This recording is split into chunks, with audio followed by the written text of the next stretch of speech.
bonsoir, Shannon. Good evening, Shannon. Je me présente, Mike James Noonan, président de la Société historique de Shannon.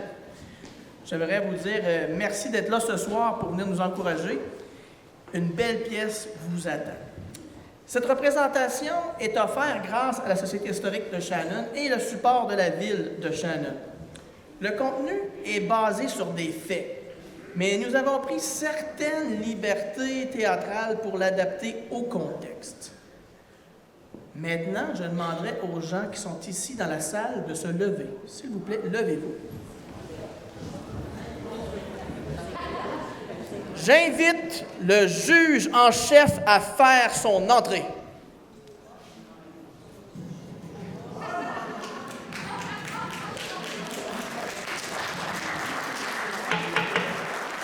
La cour est en session. Vous pouvez vous asseoir. Oh, levez-vous. Asseyez. Ben non, restez assis. Va. On n'est pas dans une comédie ici. Alors, merci de la présentation. Il me fait plaisir d'être venu ici afin de juger 5 causes, puisque on voyage dans le temps, on est au 19e siècle, donc je passe ici dans la seigneurie de Fossambeau, où 5 histoires impliquant des gens de Sainte-Catherine qu'on va vous raconter ce soir. 5 causes, je vais juste vous les nommer. On va parler de John Leahy, Patrick Pearl, John Davis, David Maher et Francis Conway. Durant la soirée, vous êtes un peu les gens qui vont entendre la cause, vous allez être un peu les jurys. Je ne vous demanderai pas votre opinion, malheureusement, parce que ça pourrait être long, on a juste 1h30.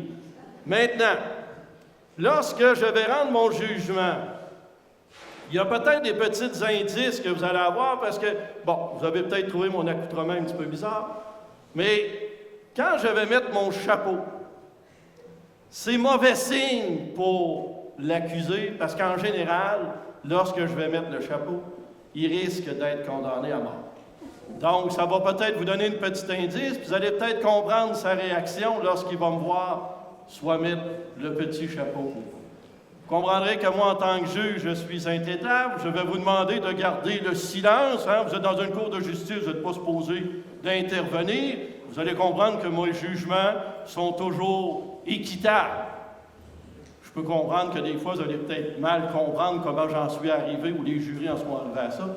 Mais pour bien vous expliquer le tout, j'invite le procureur, maître Daniel Stewart, à venir vous rejoindre sur la tribune. Vous pouvez l'applaudir. Bonsoir tout le monde. Good evening. Faites une bonne soirée. Vous bien. Alors, monsieur le juge, oui. Vous oubliez le shérif. Oui. Je vous laissais vous dire bonsoir aux gens. Je vais donc inviter également notre shérif qui aura comme tâche ce soir d'assurer ma sécurité et de s'assurer que les gens, les accusés ou les témoins sachent où se présenter ici à l'audience. Merci, monsieur le shérif, d'être avec nous. Alors, monsieur Stewart, je vous laisse la parole afin d'entamer cette première cause. Moi, je suis prêt à les entendre. Oui, alors je vous présente la première cause, celle de John Leahy. Et puis, si on va voir monsieur Leahy, c'est un jeune homme qui vient d'Irlande et puis qui aime ça prendre un petit verre de boisson. Monsieur Stewart, juste peut-être expliquer à la foule qui peuvent suivre certaines informations. Oui, sur l'écran. Ce que je vais vous dire ça apparaît sur l'écran. Alors, M. Leahy, la victime, celui qui a été assassiné, il est à Sainte-Catherine, et puis sa femme est enceinte, et il avait l'habitude d'aller à la taverne de M. Brown. George Brown, l'accusé, celui qui a frappé John Leahy. Et nous allons demander que le premier témoin soit appelé. Alors, shérif, faites entrer l'accusé.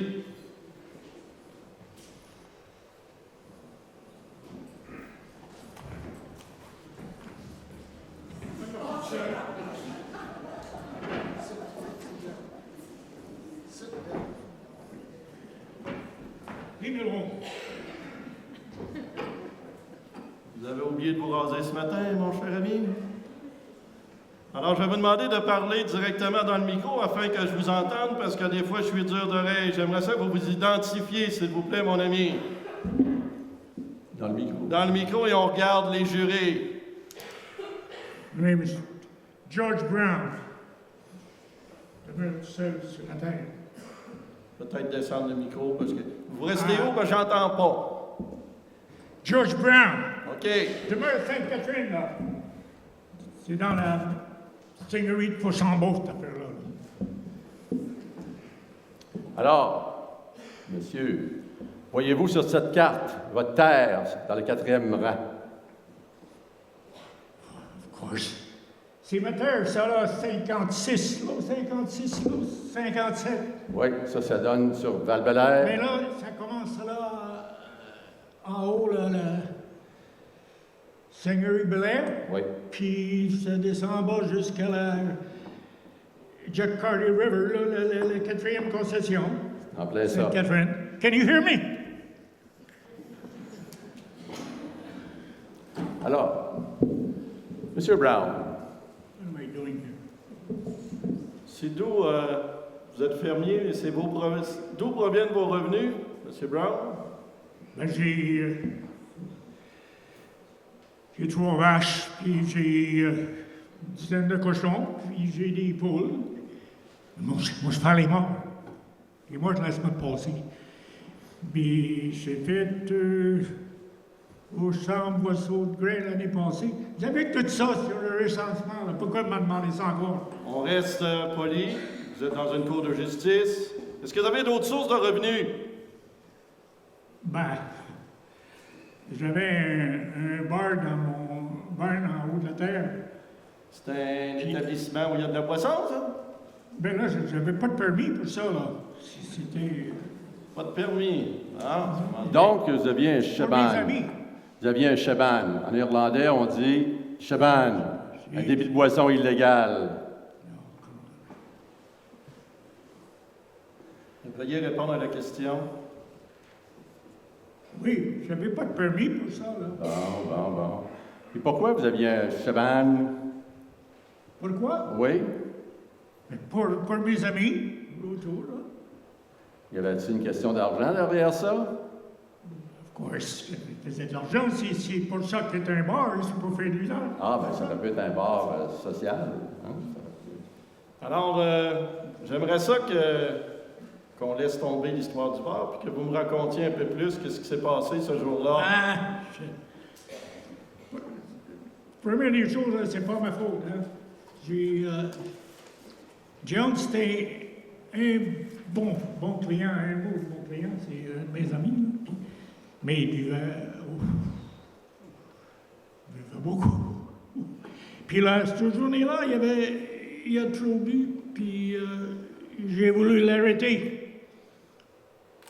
Puis l'animal, il écoutait pas. Il voulait pas m'écouter. Fait que là, j'ai dit non, t'en donnes plus, c'est fini. Puis là, il s'est choqué. Puis il a commencé à me passer dessus, puis ce que tu voudras, là. C'était pas le fun pantoute. Donc, si je comprends, c'est un grand buveur, il a essayé de se quereller avec vous, vous avez essayé de le calmer. Après ça, il s'est passé quoi? Ben là, il m'a sauté dessus, l'animal, puis moi, c'est juste à côté du bar. Fait que j'ai pris mon chihuahua, puis je l'ai passé sur la tête, puis il est tombé à terre. C'est quoi que vous avez pris, là? Je vais pas le tuer, là! C'est mon ami! OK, mais vous avez pris quoi? C'est quoi que vous avez pris pour le Le frapper? chihuahua, c'est... Pouvez-vous spécifier qu'est-ce que c'est, maître? C'est une canne irlandaise. Canne en bois. OK. Merci de spécifier. Des fois, le juge, il est un peu vieux, fait qu'il ne comprend pas toujours. Alors, continuez, M. Brown. Alors, vous l'avez frappé avec un shillelagh. Justement, nous avons la preuve ici. Alors, shérif, apportez le shillelagh, s'il vous plaît.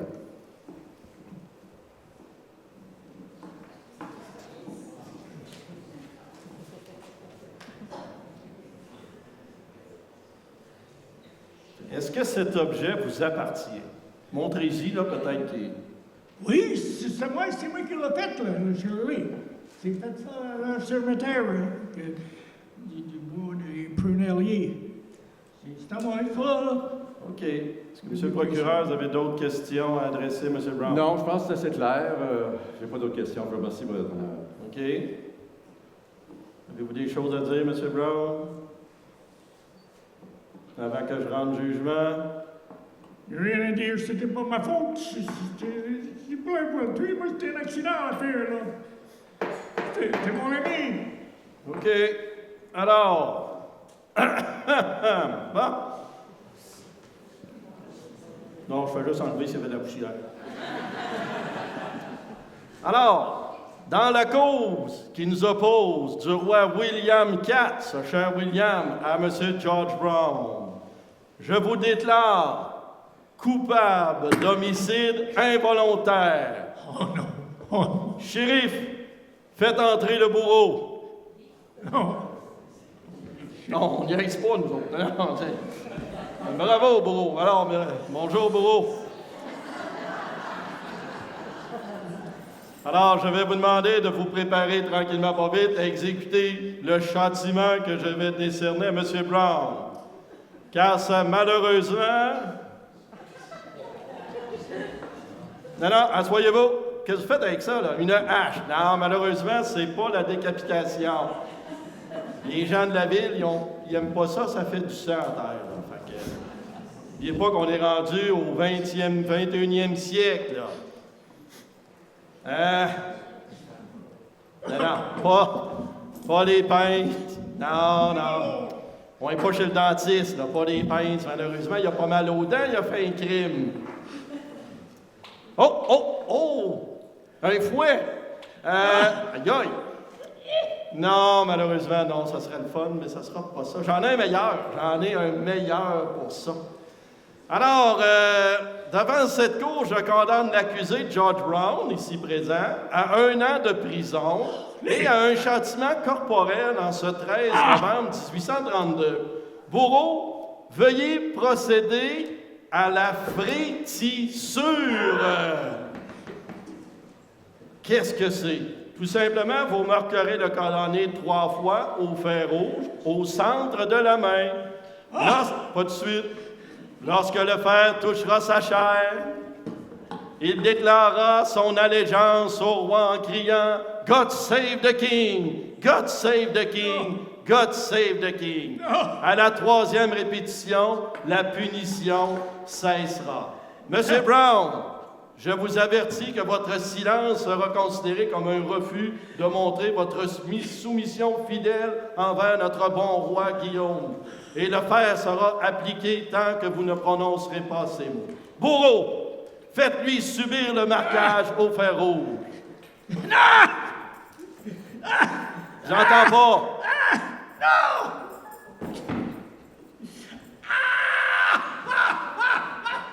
God save the king! Une fois. God save the king! 2 fois. God save the king! Que le supplice soit envoyé, que le supplicié soit envoyé au cachot pour y purger sa peine. Shérif, amenez-le. Merci, bourreau, pour votre excellent travail.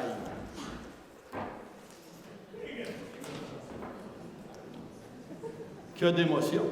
Ouais. Alors,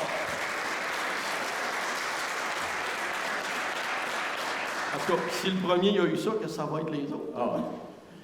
On va continuer l'histoire de George Brown. C'est pas terminé. Alors, George Brown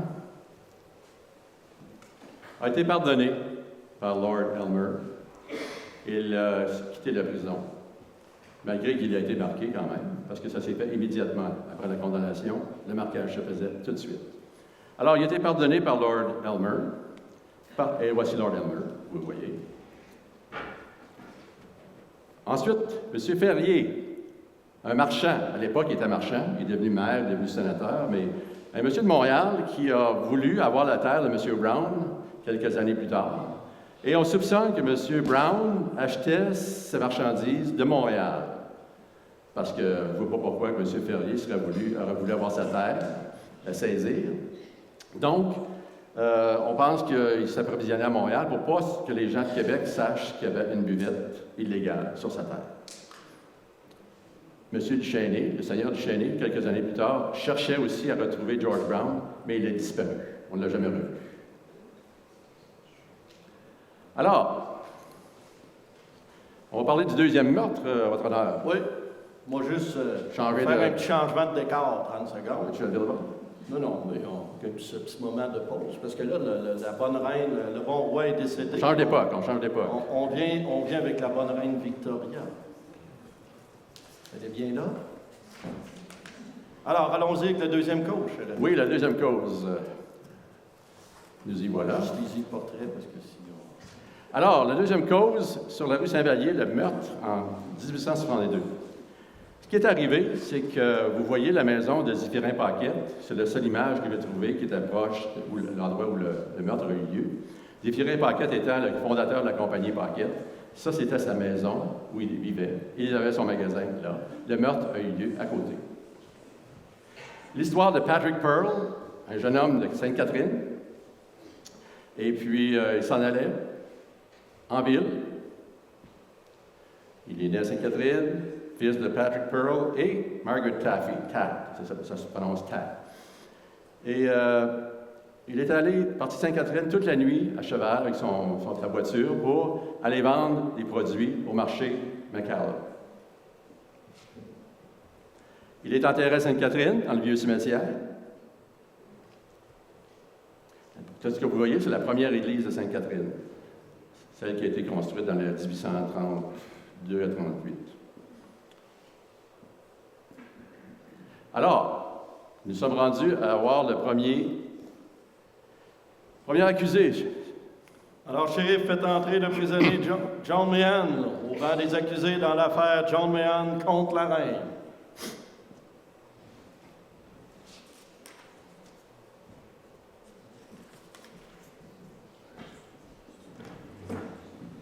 Bonjour.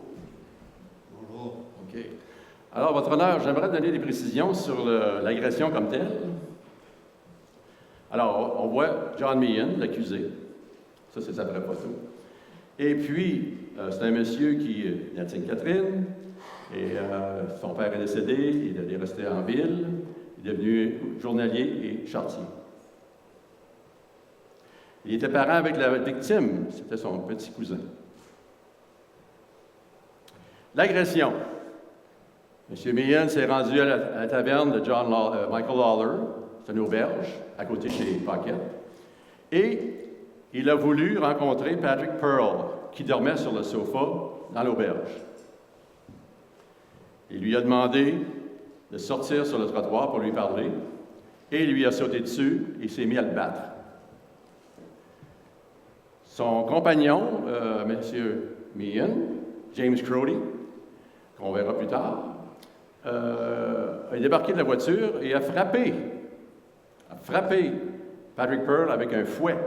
D'ailleurs, shérif, nous avons un fouet.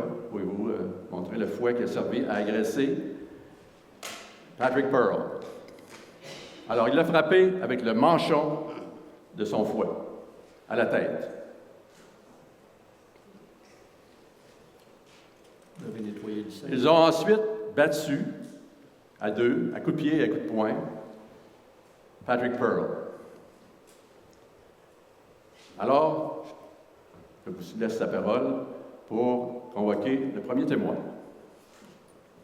Alors, faites entrer le témoin, s'il vous plaît, le docteur Larue, shérif.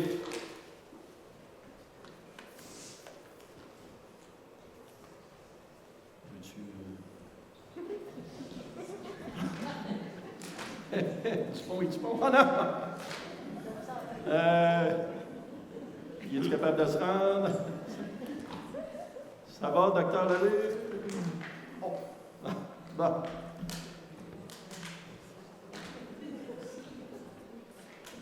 Vous avez tous vos documents. C'est pas le bon. Ah. Oh, merci. Il vous manque quelque chose encore, là? Premier mot. Vos lunettes. Ah! Alors, cher docteur Larue, est-ce que vous pouvez vous identifier au jury, s'il vous plaît?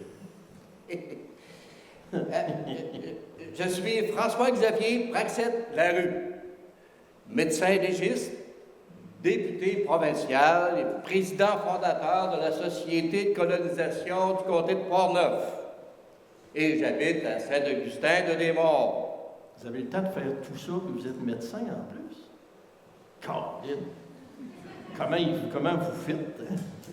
Alors, si quelqu'un a besoin d'un médecin, on en a pas. Vous avez l'air joyeux ce soir? C'est naturel chez moi. OK. Alors, revenons, on a une cause quand même à entendre, hein? Un peu de sérieux dans cette cause. Avez-vous examiné le corps de Patrick Ford? Oui, j'étais présent à l'autopsie du cadavre. Une grande quantité de sang sortait de sa bouche. Il avait sur la tête plusieurs ecchymoses et contusions sur le côté droit de la tête. J'ai remarqué également que la peau qui recouvrait la poitrine était bleuâtre. Ceci a été causé par la mort. Sur la poitrine, plus bas que l'os du cou, il y avait une ecchymose. Elle mesurait 3 pouces et 1. Sur le côté droit du cerveau, nous avons trouvé un caillot de sang. Et en ouvrant le canal de la moelle épinière, j'ai trouvé une grande quantité de sang et les vertèbres n'étaient pas rompues. Voilà. Merci pour ces détails. Bon, on vient quand même de manger. Là, je ne m'attendais peut-être pas autant de détails aussi crus. Alors, en tant que médecin, j'ai besoin de votre opinion. D'après vous, c'est quoi la cause du décès?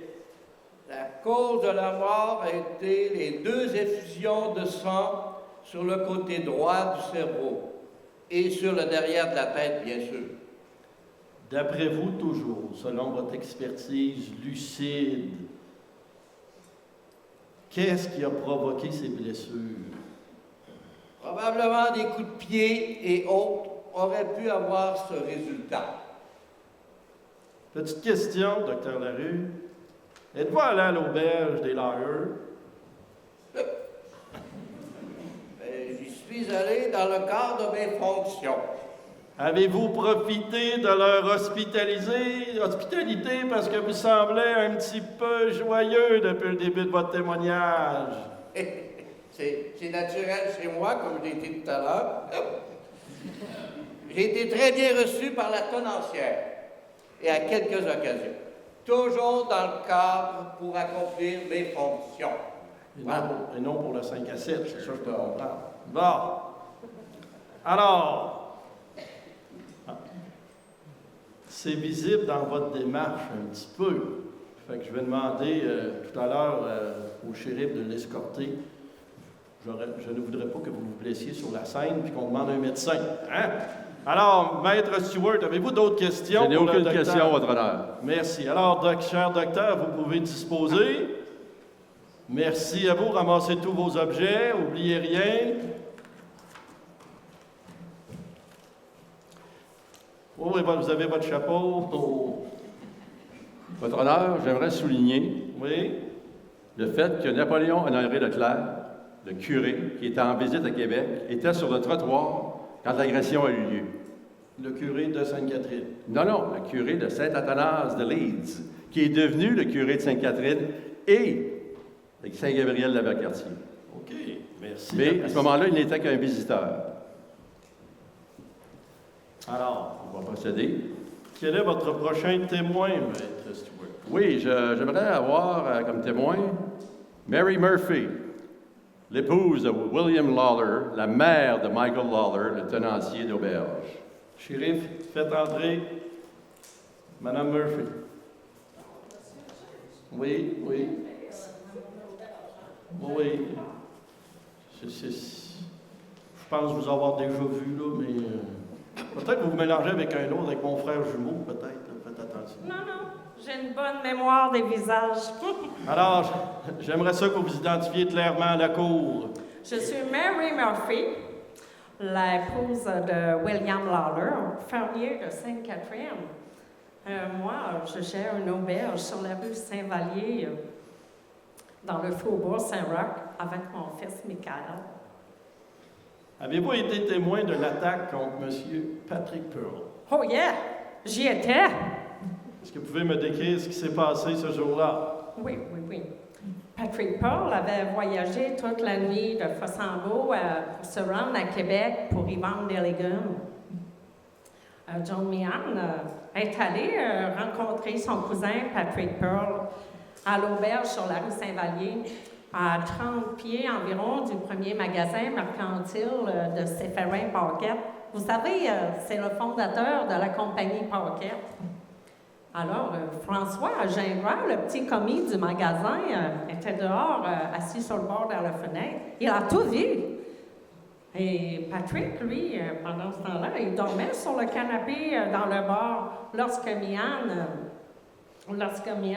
rentra trop le matin pour lui demander de transmettre un message à son père, au père de la victime, qui lui était au marché, marché Saint-Paul. L'accusé lui a demandé pour lui parler en privé dehors. James Crotty, qui l'accompagnait, attendait dans la calèche. Où ça a eu lieu, l'agression, s'il vous plaît? En quittant l'auberge, Meehan a attaqué Pearl sur le trottoir entre l'auberge et le magasin Paquette, en l'attrapant par les cheveux et en le frappant violemment. James Crotty a sauté de la calèche et a frappé Patrick à la tête avec le manche de son fouet. Pearl s'effondra, mais Meehan le tenait toujours par les cheveux. Les deux agresseurs ont roué de coups de pied la victime et Meehan a piétiné Pearl sur la poitrine. Qu'est-ce que vous avez fait par la suite? Vous pouvez reprendre votre souffle, mais Oui. je sais que c'est beaucoup d'émotions Ah, se rappeler. oui. Comprendrez de voir ça, c'est effrayant. Même 100 ans plus tard, ça vous émeut encore. Oui. Je suis une battante, moi. Vous savez, monsieur le juge. Oui. En tout cas. Écoutez, mon amie, Madame Layden, et moi sommes sortis pour intervenir, aider des autres citoyens qui furent également témoins de la tragédie. Comprendrez, Madame Layden et moi avons avancé vers lui et l'avons poussé. Je l'ai pris par le bras, lui, et j'ai réussi à le faire lâcher prise. J'ai une bonne pogne, moi. Patrick a réussi à se lever de peine et de misère et à se réfugier chez moi. Mais Meehan, toujours en colère, et de... toujours, j'ai eu un petit fou de rire. Mais non, c'est pas à cause de ça. Meehan, toujours en colère, a essayé de rentrer dans la maison en poussant la porte. J'ai réussi à le repousser. Il s'est enfui en bord de la calèche, il a eu peur de moi, avec James Crotty, à toute vitesse. Vous n'avez pas rencontré le juge avant? Vous semblez aussi joyeuse que lui, des fois que... Le médecin. Le médecin, excusez, c'est moi le juge. Vous êtes allé à l'auberge, monsieur le juge? J'allais vous Je voulais voir si vous suiviez, je voulais juste voir si vous suiviez. J'allais justement vous le dire, c'est le médecin, et vous allez venir tantôt. Inquiétez-vous pas, je vais vous pogner par le bras, vous aussi. Ah. Vous m'avez pas dit que vous aviez reçu un petit nouveau boire là, qui pourrait être intéressant? Oui, c'est Colonel Bob. Oh, il ne faut pas faire de la publicité. Oui, c'est interdit. Alors, qu'avez-vous fait par la suite? Revenons au sérieux. Oui. Qu'est-ce que j'ai fait? Écoutez, ensuite, mon fils est allé chercher le médecin, mais la victime est décédée environ 20 minutes plus tard. Le constable, Joseph Marcotte, qui demeure sur la rue Saint-Ours, excusez, a mis en arrestation John Meehan.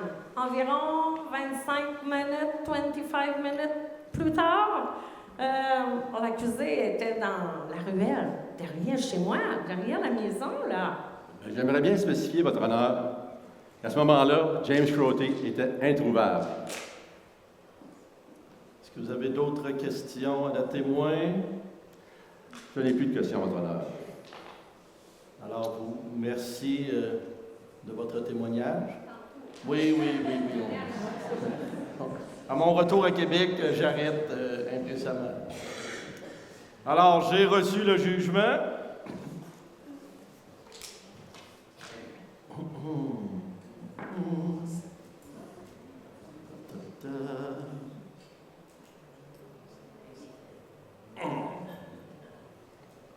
Ça va être compliqué. Je suis pas habitué. Ah, c'est ça.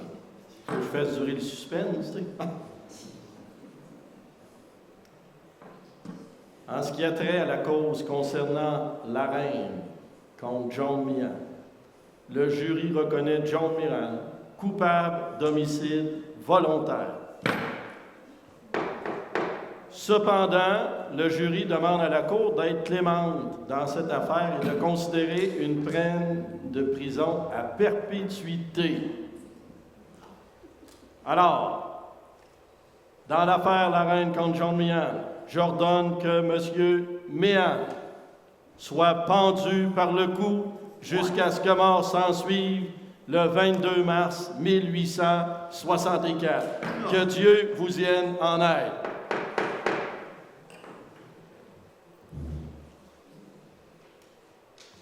Convoquer le prisonnier Pat Molloy. Pat Molloy. Oui, on les a Disposé. savoir. Oui, M. Molloy. Un instant. Le prisonnier s'en vient. Le prisonnier s'en vient. Le là. Pat Molloy. Par là. Hey, Sheriff, got whiskey? C'est la première fois qu'on le voit à minute. Silence, s'il vous plaît. Les menottes sont bien mises.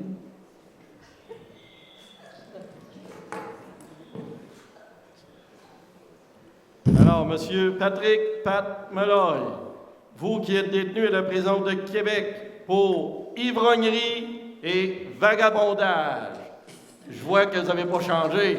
J'ai soif. Vous avez été choisi comme candidat à la tâche de bourreau. Oui, vous. Beau cadeau, hein? Ce métier est tout en bas de l'échelle, là. Pas là, vraiment, on est au sous-sol, là, puis plus bas qu'au sol ici. De l'échelle sociale le plus honteux de tous. Ça vient-tu avec du whisky? Non, ça, c'est moi qui le prends. Vous en êtes conscient? Oui. Ah. Alors, je vous propose un marché. En échange de vos services comme bourreau, je vous offre de retrouver votre liberté. Donc, vous allez exécuter ceux que je vais condamner à mort. En retour, vous auriez un homme libre. Vous allez quitter la prison, les conditions infernales dans lesquelles vous avez vécu, etc. Ouais, parce que ça sent la charogne là-dedans, là, puis il y a du monde, là. Je peux même pas me coucher à terre, il y a du monde partout. Là. Puis pas de whisky. Là, si je vous interdis de boire, acceptez-vous quand même mon offre? No whisky? Ouais? Oui. Alors, Monsieur Molloy, allez vous préparer, suivez les instructions du shérif et on se revoit plus tard. Attention, parce que je peux changer d'idée. Alors, votre honneur, j'aimerais continuer ma présentation. C'est la première fois qu'on voit M. Noonan en menottes Oui? à Shannon. Alors, c'est une première.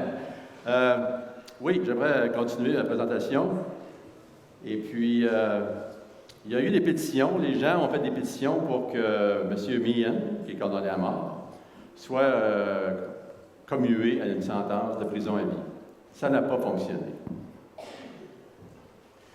Ça, c'est le Morin Center.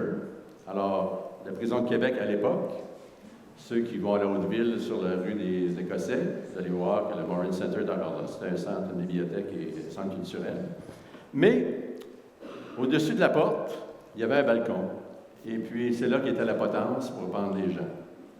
Et on va en parler un peu plus. Alors, cette prison-là fut érigée en 1808.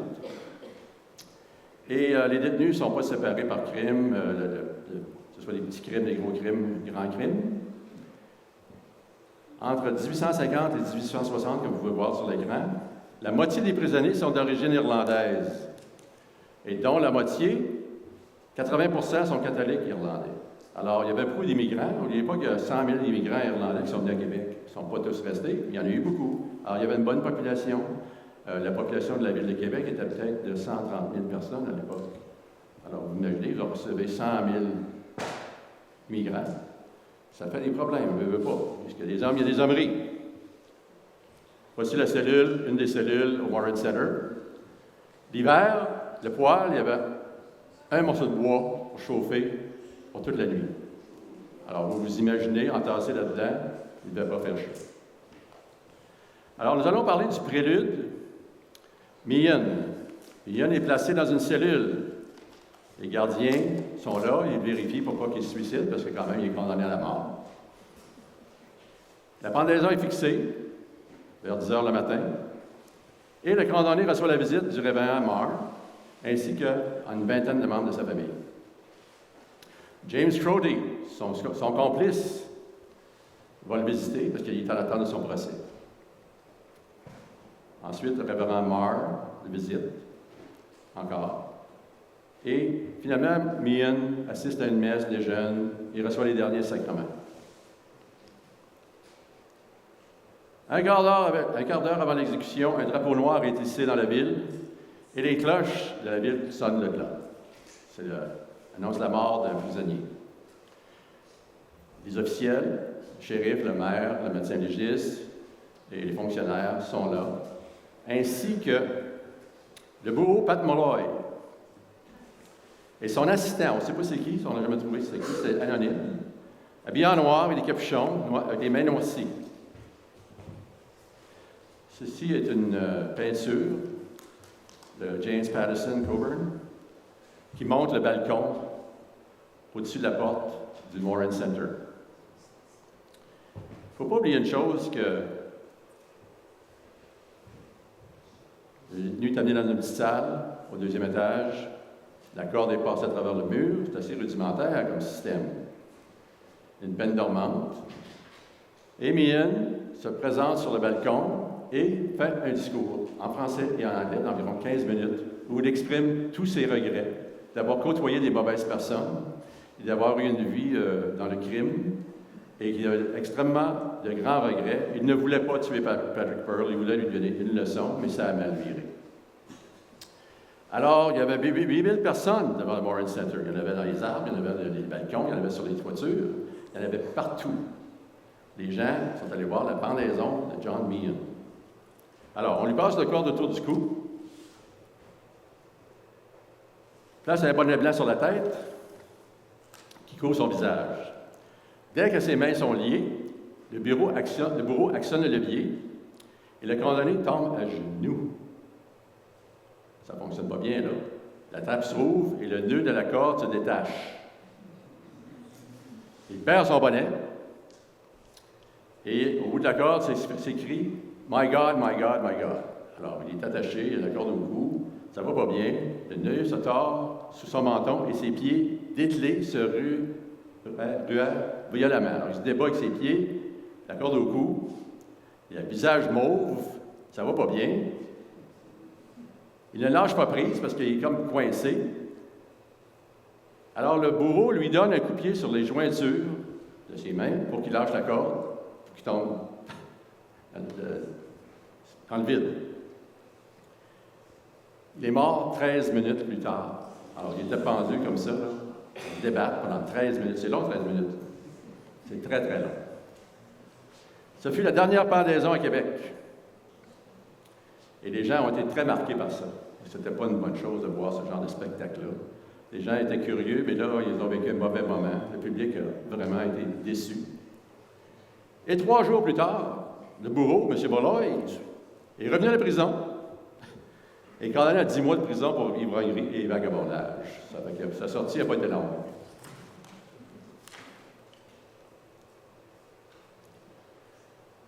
M. Meehan est enterré au cimetière Saint-Charles et 3000 personnes ont suivi le cortège funèbre.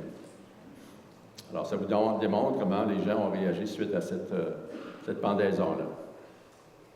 Et maintenant, on va parler du procès de James Crotty, son complice, c'est-à-dire, ex-complice. Et voici l'honorable juge Duval. Le procureur de la Couronne était George O'Kill Stewart et l'avocat de la défense est M. Parkin. Alors, vous voyez le juge Duval. J'ai des ressemblances avec Oui, c'est frappant. Alors, c'est votre frère? Non? Pardon? C'est Oui. bon. Alors, on va faire venir M. Crotty. Alors, dans l'affaire Crotty contre la reine, faites entrer le prisonnier. Shérif. Monsieur Stewart, Oui. allez-y. Alors, M. Crotty, c'est le fils de William Crotty, et je soupçonne que William Crotty était un fermier de Sainte-Catherine. C'est le seul William et James que j'ai trouvé dans les recensements. Et puis, mais je ne peux pas le prouver de façon certaine. Alors, M. Crotty, c'est un coiffeur, un perruquier. Il habite le faubourg Saint-Roch à Québec. Et après le crime, il s'est enfui. On a parlé du crime de Patrick Pearl. Il a été appréhendé à Sainte-Anne-du-Nord, à Charlevoix. Et il y a quelque chose que j'aimerais souligner ici. Shérif, pouvez-vous relever la manche gauche du prisonnier?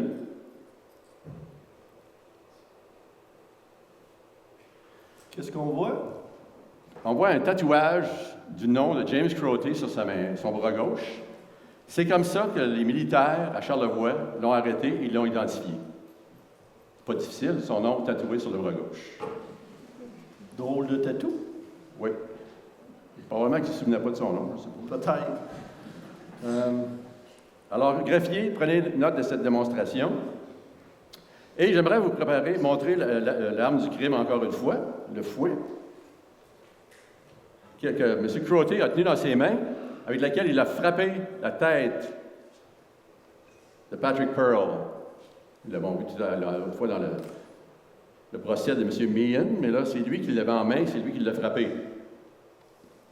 Reconnaissez-vous ce fouet, M. Crotty? Oui. Je n'ai plus de questions, votre honneur. Merci. Alors, je suis prêt à rendre un verdict. Des fois que j'en aurais besoin. Donc, dans l'affaire de la reine Victoria contre M. Crotty, je vous déclare coupable d'homicide involontaire. Je vous condamne à 7 ans d'incarcération à la prison de Kingston, au Canada-Ouest, suivi d'exil. L'exil est la situation d'une personne qui a été condamnée pour une infraction pénale et qui ne peut plus vivre dans certains endroits en raison de restrictions imposées par la loi ou par le tribunal. Donc, on ne veut plus vous revoir dans notre belle ville et dans notre belle seigneurie. Shérif, veuillez escorter le prisonnier. La séance est levée.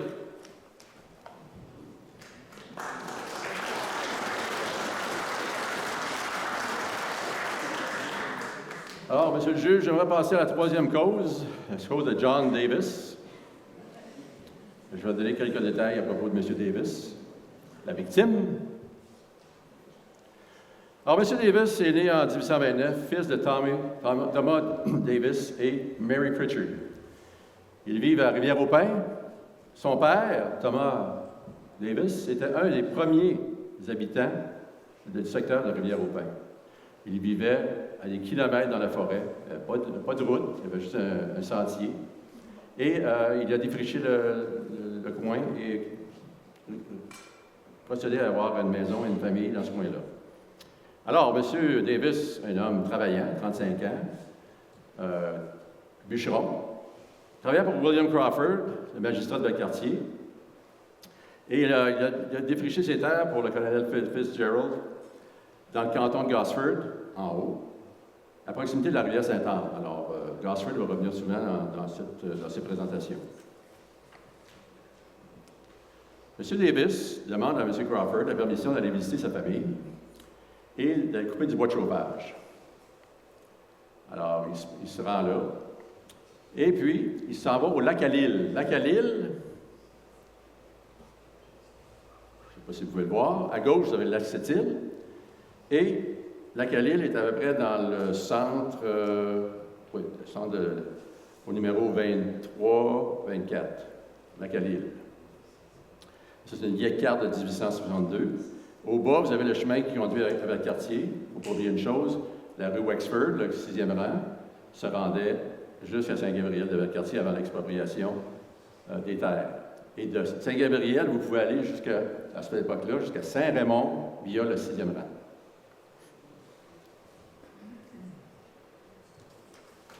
Alors, son corps a été retrouvé dans un état de décomposition avancé le 1er mai. Alors, il est parti en novembre, mais ils l'ont trouvé au mois de mai.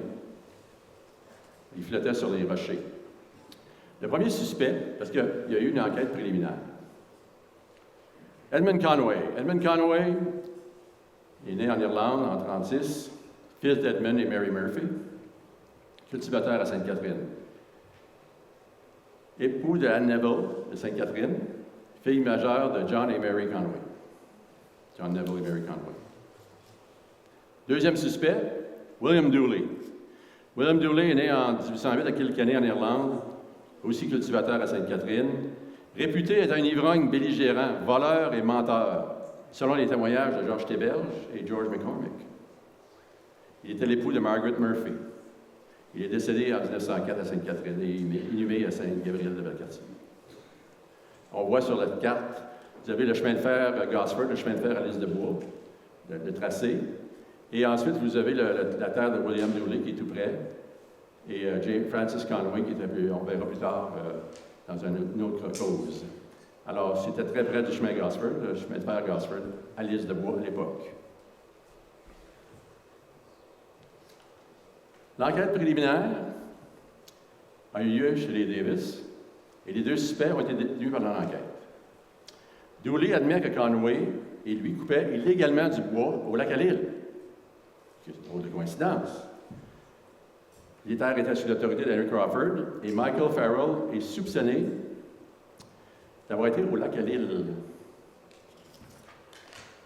Alors, si on pouvait, avant de... On pourrait faire l'accusé, M. Farrell, le témoin, M. Farrell, parce qu'il n'est pas accusé encore. Mais Alors, shérif, vous pouvez aller chercher le témoin? Je veux juste vous mentionner, M. Seward, Oui. On a peut-être oublié d'en prendre un. Non, pas fini. Plus tard? Non. OK. Parce qu'on me souffle à mon oreille des affaires, là, tu sais, je suis comme des billes. Non, on l'a pendu, là. On l'a pendu le balcon, là. C'est parce OK. qu'on n'a pas montré le... Oui. C'est plus ça qui me dit. OK, alors je convoque... Témoin. Prochain témoin. Pas encore le docteur Larue. Non, c'est monsieur le docteur Larue, après ça. Oui. Oui. Allons-y, le docteur Larue. Alors, ramenez-moi le docteur Larue, s'il vous plaît. Ici. Toujours aussi joyeux. Ah ben, bonsoir. Nouveau chapeau? C'est l'argent. Bien plusieurs chapeaux dans ma vie. OK. Faites attention, ça amène la calvitie, ça. Heureux de vous revoir, cher docteur. Avez-vous sorti vos documents? Ah. Lunettes. Oh. C'est un stéthoscope, je suis un grand distrait. On voit ça. Tant que vous n'êtes pas distrait dans votre travail, c'est nous, ça, c'est l'essentiel.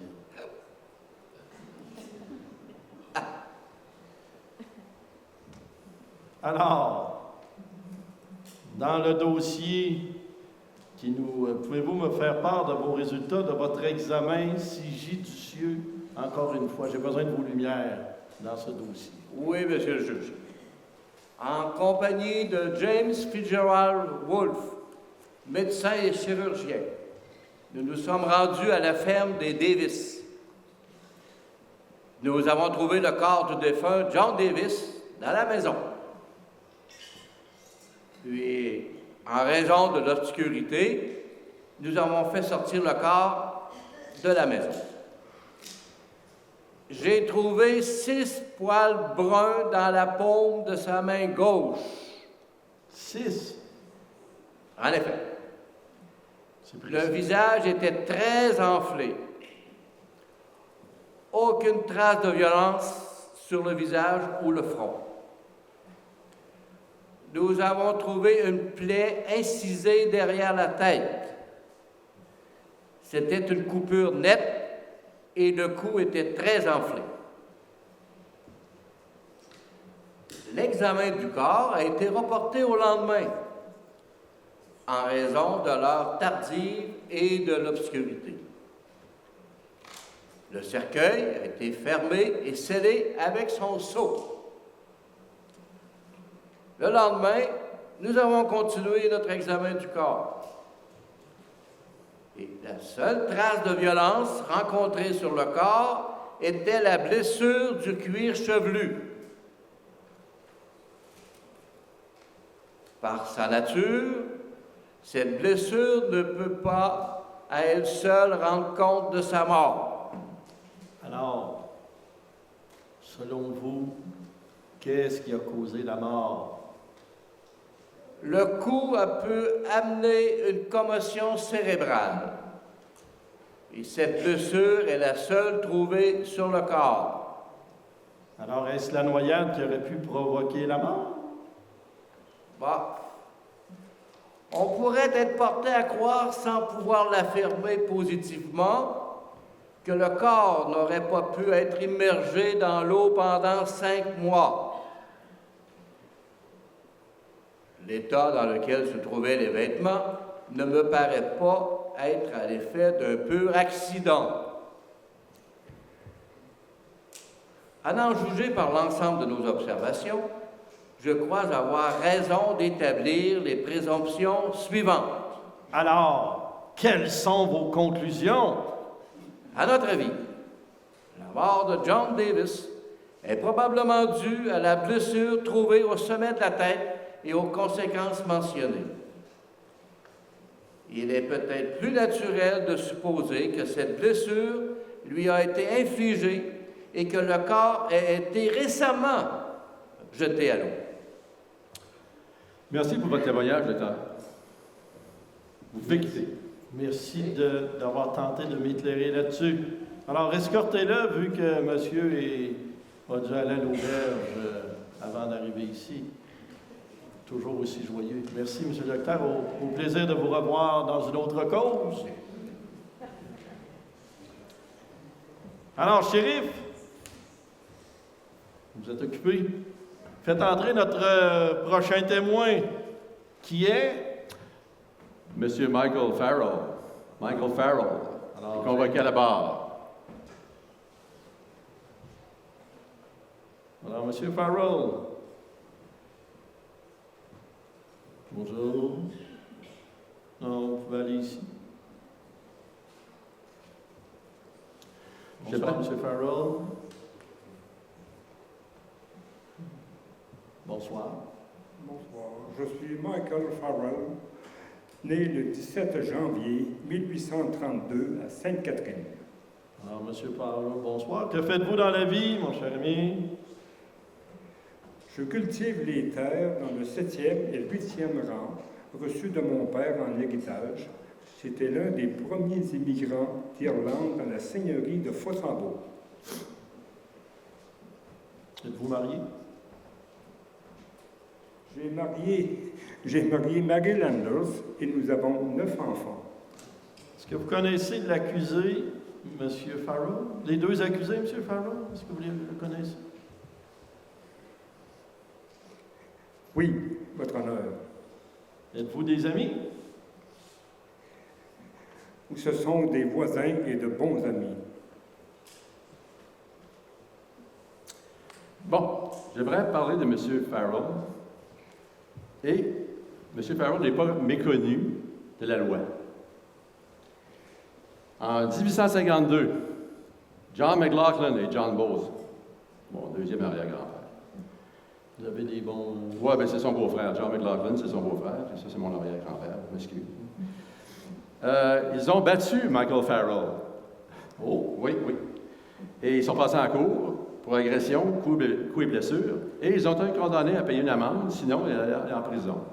Alors ça, c'est des choses qui sont arrivées. Alors on se demande pourquoi M. McLaughlin et M. Bowes auraient battu M. Michael Farrell à cette époque-là. Et j'aimerais aussi vous parler d'un autre fait, ce qui s'est passé après. 7 personnes, Patrick Farrell, Michael Farrell, George Baker, de Sainte-Catherine, Thomas Landers et compagnie, un dimanche matin, ont pris des lance-pierres, des slingshots, et ont frappé 2 hommes qui s'en allaient à Metz en voiture, avec leur cheval. Ils s'en allaient à Metz, ces gens-là, incluant M. Farrell, ont utilisé des lance-pierres et ont blessé grièvement ces 2 personnes-là. Ils ont été accusés de tentative de meurtre.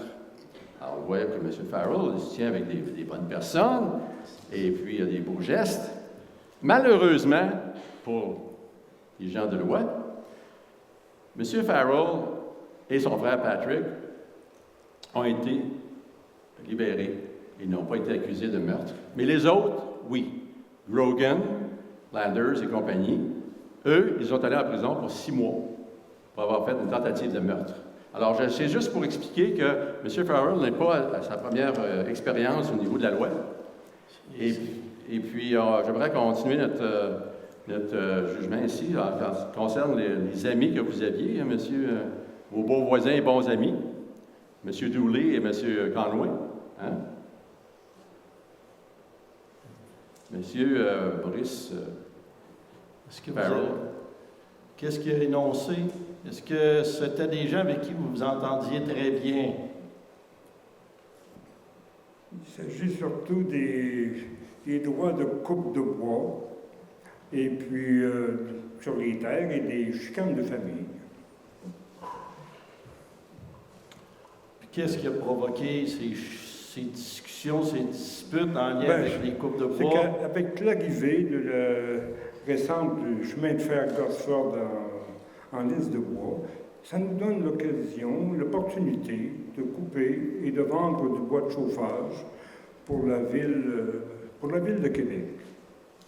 Votre Honneur, les preuves présentées lors de l'enquête ont indiqué que M. Farrell et un dénommé Davidson auraient pu être concernés par la mort de Davis. Étiez-vous au lac, à l'île, ce jour-là, M. Farrell? Non, Votre Honneur. Où vous étiez? J'étais chez moi, sur mes terres, avec ma famille. Monsieur le procureur, avez-vous d'autres questions? Il n'y a plus de questions, Votre Honneur. Alors, M. Farrell, étant donné qu'aucune preuve n'a été présentée ou qu'aucun témoignage lors de cette enquête n'a pu confirmer votre présence lors du crime, vous êtes libre de quitter cette cour. Merci, Votre Honneur. J'espère ne pas vous revoir dans ma cour. Par la suite de l'enquête préliminaire contre les messieurs Conway, vous pouvez accompagner, excusez, Bon. Par suite de l'enquête préliminaire contre les messieurs Conway et Dooley, la Cour les trouve non coupables, faute de preuves. La Cour libère les 2 accusés et la session est maintenant terminée. En ce qui me concerne, Votre Honneur, j'aimerais donner les conséquences qui sont arrivées après ce jugement. George McCormick a vu les preuves et il s'est exclamé « Ce ne sont pas les cheveux bruns de Davis, ce sont les cheveux de Conway. Il était le seul homme roux dans la région. » Alors, la famille Davis a fait des pressions, a voulu poursuivre plus longtemps, mais ça n'a pas fonctionné. Conway s'est tiré une balle, supposément en chassant un faucon. Les gens ont parti des rumeurs comme quoi il s'était enlevé la vie et qu'il avait avoué qu'il avait tué Davis. Par contre, le coroner a décidé que c'était une mort accidentelle. Alors, passons à l'autre cause, monsieur le juge. Vous avez une belle image, je viens de voir ça. Oui, c'est un meurtre à croisée des chemins. Et on parle du meurtre de David Marr. Donc, si ici je lis bien, dans la cause la reine contre Michael Farrell. Oui. Shérif, faites entrer M. Michael Farrell au banc des accusés. Alors, j'aimerais donner quelques précisions en attendant, votre honneur. Qui était la victime? David Marr, né de Sainte-Catherine, fils de Dennis Marr, cultivateur, et puis il a été attaqué à la croisée des chemins, 6e rang, Gosford, pas loin d'ici. Et puis, vous allez entendre. Ah ben, bonjour. Il est de retour. Il est de retour. Nouveau look, Ben oui, ben oui. toujours aussi sympathique. Oui, mais à la barre des accusés, votre honneur. Ah oui, là, il a changé de côté. Ah, il n'est pas là. juste témoin, là. Ah, là, il n'est plus témoin, mais là, Il est accusé de meurtre. Oui, oui. Alors, vous allez bien, M. Farrell? Vous n'êtes pas obligé de parler, vous n'êtes pas obligé de parler. Alors, faites entrer votre témoin expert dans cette 4e cause. Oui, nous avons le témoin expert, M. Charles Frémont. Oh! Faites entrer le témoin expert. Ah, ben...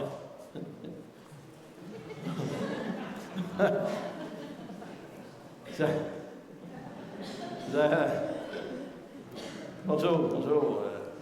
Vous ressemblez beaucoup au docteur Larue. Peu coïncidence. Vous êtes moins joyeux que lui. Alors, bonjour, cher Monsieur Frémont. Je suis sérieux dans mes fonctions. Merci. Alors, est-ce que vous pouvez vous présenter, vous identifier à la cour? Bien sûr, bien sûr. Je suis Charles Frémont, médecin légiste, chirurgien, professeur, doyen de la faculté de médecine de l'Université navale de Québec. Le pape Pie IX m'a octroyé le titre de chevalier commandeur de l'ordre de Saint-Grégoire-le-Grand. Le pape Pie IX a fait ça. Les nombreuses bagues attestent. Est-ce que je peux voir? Non, mais j'aimerais ça voir encore. Bravo. Le pape en plus. Directement du Vatican.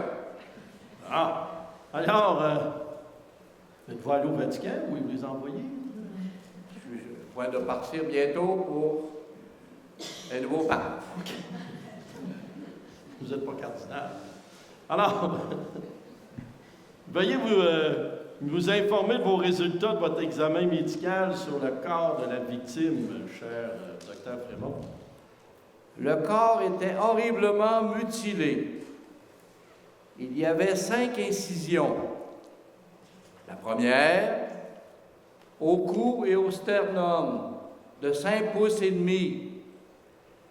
Cela a touché la clavicule jusqu'à la première côte. La seconde incision, d'environ 3 pouces, a pénétré le côté gauche de la poitrine. La troisième a pénétré l'abdomen du côté droit. La quatrième a pénétré la colonne vertébrale, la vertèbre dorsale et les muscles. Et enfin, la cinquième a traversé le bras jusqu'à l'os.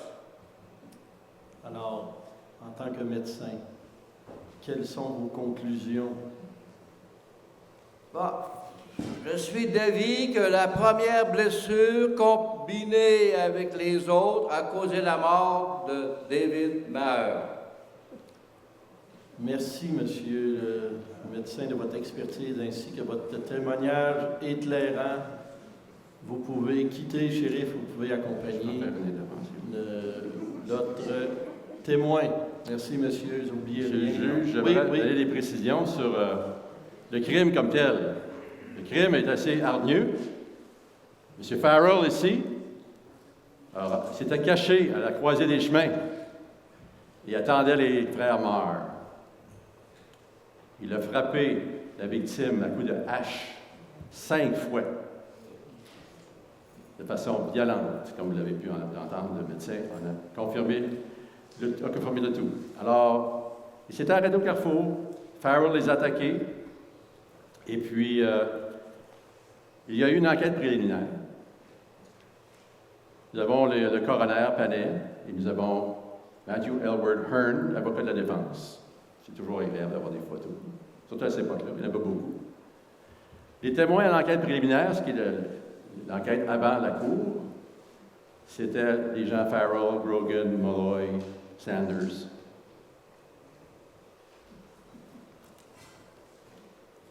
Et puis, au procès, nous avons eu le juge en chef, Meredith. John O'Farrell, un avocat très, très, très connu à Québec, très efficace. Marc-Aurèle Plamondon et George O'Kell Stewart, encore une fois, à la couronne. Ici, nous avons M. Frémont, la vraie photo de M. Frémont. Ce n'est pas le personnage, c'est l'authentique personne. Et nous avons Michael Farrell. Quand Michael Farrell a commis son crime, parce que moi je considère qu'il a commis son crime, les citoyens de Sainte-Catherine voulaient le lyncher. Ils le cherchaient pour le pendre. Il était tellement en colère contre Michael Farrell, il était prêt à le pendre. Alors, il s'est enfui à Québec, cherchait un avocat, et les policiers l'ont arrêté. Disant que, monsieur défendu, les frères Farrell m'ont attaqué. Bien, quand on frappe quelqu'un avec une hache 5 fois qu'on le débite, se défendre, c'est un grand mot, là. Laissez la cour. Oui, je m'excuse, monsieur votre honneur. Parce que c'est l'émotion qui m'emporte. Oui, mais je vois ça, là. Oui. Alors, M. O'Farrell, un bon avocat, avait manipulé le jury. Et puis, nous allons voir le profil de M. Michael Farrell. M. Farrell est un homme sombre, puissante carrure, 230 livres, au-delà de 6 pieds, une force peu ordinaire, c'est un bon gaillard. Il est toujours hargneux et vindicatif, toujours prêt à se battre avec tout le monde. La moindre contrariété le met hors de lui. Les incidents où il a voulu se battre avec des voisins, avec des gens de la communauté, sont nombreux. Les injures les plus sanglantes et menaces les plus terribles pleuvent à son égard. Alors, nous allons voir le crime. Et avant, votre honneur, j'aimerais convoquer à la barre Catherine Farrell, la mère de Michael Farrell. Shérif, faites entrer Mme Farrell, s'il vous plaît.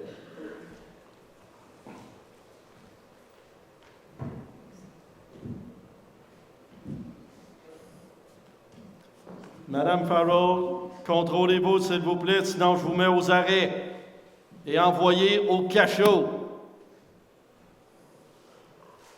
Est-ce que vous pouvez vous identifier, s'il vous plaît? Bien sûr, je suis Catherine Murphy, veuve de feu Patrick Farrell de Sainte-Catherine. Je suis la mère de Michael Farrell. Donc c'est votre fils qui est ici. C'est pas la première fois que vos fils ont démêlé avec la justice, Mme Farrell, n'est-ce pas? Je préfère ne pas en parler. Non, moi, j'aimerais ça qu'on en parle. Je suis un homme curieux. Fait que, est-ce que vous avez de l'information à nous donner là-dessus, si madame veut pas parler? Oui, bien, je vais parler du crime comme tel, parce que ça, on n'avait pas parlé.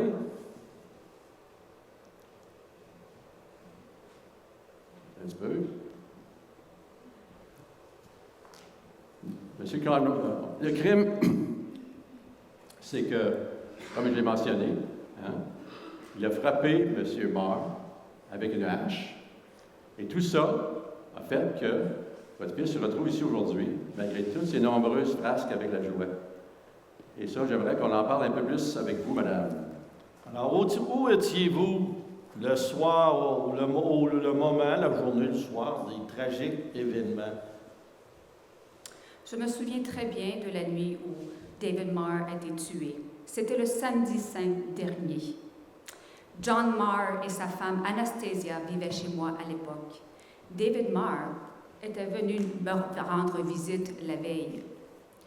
John Farrell est allé en ville avec l'un de mes chevaux et mon traîneau et a laissé un mot pour David Marr pour aller le rejoindre en ville avec l'autre cheval dès mon retour de Valcartier. Il y avait dans la maison, à ce moment-là, mes 2 filles, Anthony Marr et mon fils John Farrell. Continuez, chère dame. Nous craignions de prendre la route seuls, alors ma fille Brigitte et Anthony Marr se sont rendus chez nos voisins les McLaughlin pour aller chercher James Marr. Moi, je suis restée seule à la maison avec mon fils John jusqu'à leur retour. Ils sont repartis avec mon fils John à la recherche de David Marr, emportant avec eux une lampe dans une lanterne. Je crois qu'à peine une demi-heure après leur départ, la jument conduite par David Marr est revenue seule à la maison. J'aimerais que vous éclairiez un peu. Comment votre fils, il était à propos des Myers? C'était quoi son attitude? Je sais que mon fils nourrissait de mauvais sentiments envers les Marr, car John Marr avait épousé sa sœur. Je l'ai entendu dire l'été dernier, alors qu'il récoltait des patates, que si jamais il rencontrait un mort près de leur maison, he would let their puddings out. Qu'est-ce que ça veut dire? Oh, pardon. Les faire pisser dans leurs culottes. Un peu de respect, vous êtes en cours ici. Là, je comprends bien que c'est votre beau-frère. Là. Il y a un lien de parenté. Ça doit faire des beaux parties de famille, ça. Vous n'êtes pas obligé de répondre. Vous n'êtes pas obligé de répondre. Avez-vous d'autres questions à Mme Farrell? Parce qu'elle nous fait pisser dans nos culottes. Non, c'est pas ça qu'elle a dit. Non, je n'ai pas d'autres questions, votre honneur. Pas d'autres questions. Alors, vous pouvez disposer, shérif, accompagner cette dame, attention à ses coups de canne. Vous êtes bien s'il se passait quelque chose. Merci, monsieur le shérif. Alors, est-ce que vous avez un prochain témoin? Oui, j'aimerais convoquer John Marr, le frère du défunt. Oh, alors, monsieur le shérif, faites... Oui. Bonjour. Elle ne vous a pas donné de coup de canne? Non, OK. Non, juste parce qu'ici, en salle, là... Alors, j'aimerais ça que vous vous identifiez, monsieur. Je suis John Marr, né le 31 juillet 1836 à Sainte-Catherine, fils de Denis Marr et Brigitte Paulet. Qu'est-ce que vous faites dans la vie? Je suis bûcheron de métier. Alors, c'est quoi votre lien dans cette cause? Je suis le frère de la victime et je suis marié à Anastasia. Oui. La sœur de l'accusé, Michael Farrell. OK, donc vous vous connaissez très bien. Vous avez été témoin du meurtre? Oui. Je peux vous poser la question si vous voulez. Oui. Page 5. Veuillez nous décrire les événements, s'il vous plaît. Un peu de sérieux ici.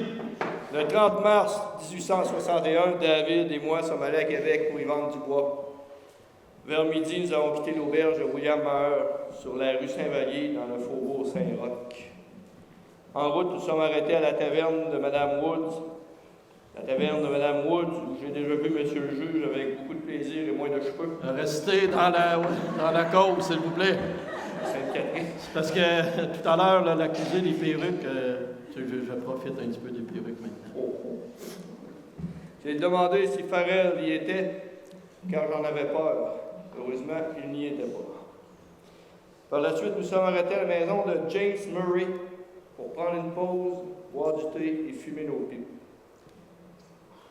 Donnez-moi ça. OK. Oui. Je pensais que vous vouliez prendre un petit boire parce qu'à chaque fois, vous sembliez arrêter à quelque part pour boire. Là. Mais là, on est sur le café, le thé. Continuez. Soudainement, le jeune David Muller nous a avisé que nos chevaux s'en allaient seuls à la maison. Ils connaissaient bien le chemin, ce bête-là, et nous avons dû les rattraper.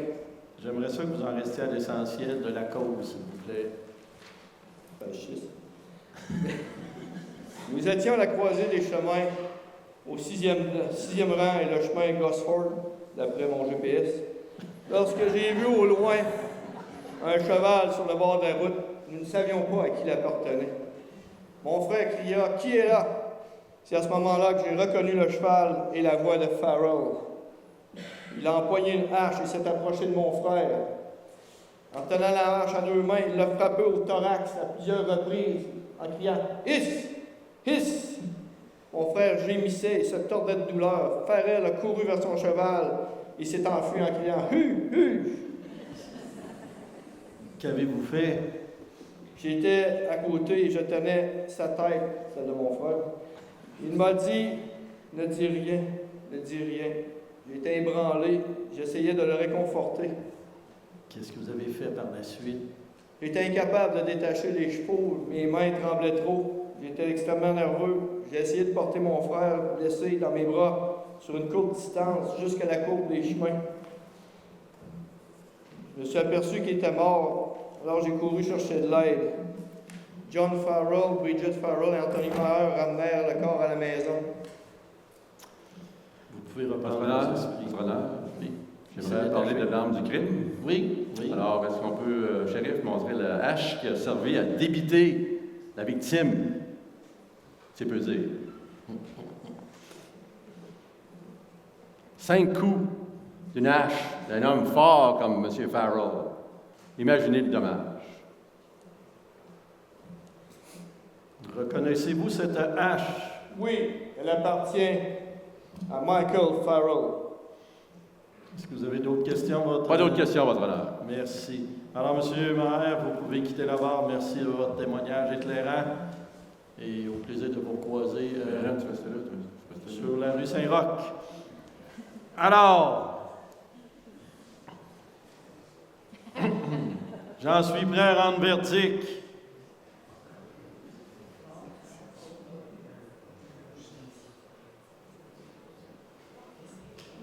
Le jury dans l'affaire La Reine Victoria contre Michael Farrell. Le jury a rendu un verdict de non coupable d'homicide en raison de formalité. C'est un cas, selon la justice, de légitime défense. On ne rit pas, s'il vous plaît, je peux changer mon jugement. Puisqu'aucune accusation d'agression armée n'est portée contre vous, M. Farrell, vous êtes donc un homme libre. L'accusé, l'enquête est close. Vous pouvez lui enlever ses menottes. Vous pouvez disposer. J'espère ne plus vous revoir, M. Farrell. Dossier clos, 4e cause. On ne l'a pas vu qu'à décoller. Avez-vous des informations à expliquer à la foule en lien avec mon jugement qui semble en avoir surpris peut-être quelques-uns? Non, votre honneur, je suis déçu de ce jugement, mais je m'en remets à la cour. Merci. Sinon, je vais vous accuser d'outrage au tribunal. La justice a le bras long. Prochaine cause, votre honneur. Oui. La 5e et dernière cause, Francis Conway, l'arbre-croche de Rushabuck. Pourquoi l'arbre-croche? C'est l'endroit où il a été supposément assassiné, et tous les gens qui ont passé par là, par la suite, ont toujours identifié cet arbre-là comme étant l'endroit où la victime, Francis Conway, a été tuée. Alors, on a vu que M. Conway est marié à Mary Landers, fils de Francis et Mary Landers, époux de Judith Guilfoyle, surnommé Big Frank, parce que lui aussi, c'est un homme très fort. Et il y avait une bonne ferme prospère au 6e rang. Le crime. Alors, le matin, en 1978, M. Conway et son frère Maurice avaient franchi la barrière. Et là, je dois vous expliquer ce qu'il y en est. C'est qu'il y avait une barrière sur le terrain de M. Farrell. Parce qu'il ne faut pas oublier une chose, que le chemin de fer à Lys de Bois a été instauré ici, à partir de Québec, et s'en allait jusqu'au lac à l'île. Et le chemin de fer à Lys de Bois traversait le rivière Jacques-Cartier, tournait ici, où se trouve le parc d'amusement des jeunes. Juste en arrière de ça, il y avait une gare, ça s'appelait la gare Saint-Gabriel. Et le chemin de fer à l'île de bois tournait et montait le chemin Gosford jusqu'au bout, dans le 10e rang, tournait à gauche et allait jusqu'au lac à l'île. Et ça, c'était pour aller chercher du bois. Il y avait des moulins. Il y avait au moulin Clear, il y avait le moulin Viropin, il y avait le moulin en haut, au lac à l'île, au terminal. Alors, les gens utilisaient la voie ferrée en bois, comme chemin. Et M. Farrell avait dû mettre, puisque la voie ferrée traversait 2 de ses terres, avait dû mettre des clôtures pour pas que les bêtes aillent manger ses récoltes. Et M. Conway avait la mauvaise habitude de prendre un raccourci, baisser la clôture. Et si on voit la clôture, on appelle ça un slash gate, clôture, je ne sais pas, à bio. Là. Et puis, il ouvrait la clôture, s'en allait, laissait la clôture ouverte, et les vaches allaient dans le champ, mangeaient de la l'avoine, etc., etc. Alors, M. Farrell était très, très, très en beau fusil de ça. Il n'aimait pas ça. Alors, il a décidé de mettre fin à la vie de M. Conway, parce que M. Conway avait pris ce chemin-là. Et, nous allons voir plus tard avec les témoins, M. Conway a traversé, a fait le même manège, laissé la clôture ouverte, et Farrell est arrivé et l'a abattu. Et là, on voit sur la carte le chemin en rouge, c'est le chemin de fer, Gosford, à l'île de bois. Et on voit les lots, Landrigan, Griffin, O'Connor, Fitzgerald, Farrell, Michael Farrell, qui est le chemin de fer passe sur 2 de ses terres, au bout d'une, puis dans le milieu de l'autre. Alors, c'est pour ça qu'il n'était pas content que les gens passent là, puis les gens utilisaient la voie ferrée comme une voie publique. Alors, M. Farrell, on convoque. On le convoque. On le convoque parce qu'il est accusé du meurtre de M. Conway. Donc, c'est le même M. Farrell. C'est le même. Qui était là, puis qui revient là. Encore là. Alors, invitons M. Farrell. Shérif. M. Farrell nous arrive de la prison de Québec. Je pense qu'il doit connaître le chemin. Encore le même qui va le juger. On essaie d'y mettre les menottes. Ah, ben, oh, la barbe a poussé. Bonsoir. Il a l'air d'un farfadet. Ben oui. Mais moi, je ne dirais pas devant lui. Oh, c'est vrai, c'est un monsieur dangereux, ça. Il a pris du coffre et la façon dont vous l'avez décrit, hein, j'ai écouté. Oui. J'aimerais aussi souligner le fait qu'il y a eu une enquête préliminaire avant qu'il se présente ici. Et l'enquête préliminaire a eu lieu à Sainte-Catherine. Et les personnes qui ont été sur le jury pour l'enquête préliminaire, ici à Sainte-Catherine, vous avez les noms et vous avez quelques photos. Le monsieur à gauche, c'est Pat McLennan, et le monsieur à droite, c'est Alexander Stewart, mon deuxième arrière-grand-père. Alors, il y a peut-être des noms là-dedans que vous reconnaissez. Et puis, Powell, c'était aussi un grand-oncle. Et puis, les Brandon Cleary. Alors, ces gens-là ont été à l'enquête préliminaire. Ils ont décidé que M. Farrell devait aller en cours accusé de meurtre. Alors, dans l'affaire Michael Farrell contre la reine, shérif, vous avez fait entrer l'accusé. Alors, j'aimerais ça qu'on convoque le premier témoin. Allez chercher le témoin. Il s'agit du docteur Arthur Vallée. On les a choisis, nos docteurs. Il semble qu'ils ont de la misère. Oui. Oui, achève. Pas sûr qu'il va se rendre. On a-tu une chaise roulante? Est-ce qu'il y a un médecin dans la salle? Bon, soyons sérieux. Oui, shérif, est-ce que vous pouvez peut-être prendre sa canne? Je ne peux pas mettre ma canne au pommeau d'or par terre. Non, le shérif va s'en occuper. Alors, j'aimerais ça que vous vous identifiez. Je suis de santé fragile. On l'a su. Alors, qui êtes-vous? Je suis Arthur Vallée, médecin chirurgien, professeur et surintendant d'asile, Québec. Le coroner m'a demandé de pratiquer une autopsie sur le corps de Francis Conway de Sainte-Catherine. Le curé Napoléon Honoré Leclerc de Sainte-Catherine était présent lors de l'examen du corps. Vous comprenez pourquoi? En examinant le corps, j'ai trouvé un trou rond sous le nez. Derrière la tête, il y avait une ouverture. Ceci correspond à un projectile de haut calibre. Votre honneur, j'aimerais avoir la pièce de conviction. Oui. Shérif? On vous fait travailler, shérif? Oui. Il est syndiqué. Il n'a pas voulu parler, hein, mais on le fait marcher. Oui, c'est ça. Alors, voici l'arme du crime, votre honneur. Membre du jury, vous voyez, c'est une arme très impressionnante, un gros calibre. Imaginez un coup de feu à 4 à 6 pieds de vous, en plein visage. Monsieur Farrell, hein, vous connaissez votre fusil? Vous n'êtes pas obligé de répondre. Y a-tu parlé? Non, il a marmonné. Il a marmonné. J'ai entendu. Oui, c'est ça. Alors, monsieur, ça va? Oui, ça va.